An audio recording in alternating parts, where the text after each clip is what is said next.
With reference to Indian polity consider the following statement. અહીંયા તમને 3 statement આપ્યા છે, આમાંથી કયું સાચું એવું કહેવાનું છે.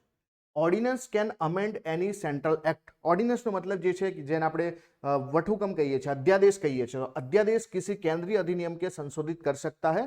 તો ઓબ્વિયસલી છે એ જે છે કેન્દ્રના કોઈ પણ કાયદાને જે છે બદલી શકે છે, તેનાથી આપણે જે છે એમેન્ડ કરી શકીએ છીએ. મૂળભૂત અધિકારને જે છે રોકી શકે છે અથવા તો એની શક્તિ ઘટાડી શકે છે, તો ના, ઓર્ડિનન્સથી આપણે જે છે મૂળભૂત અધિકારની શક્તિ ઘટાડી શકતા નથી. અને ત્રીજું છે ordinance can come into affect from a back date.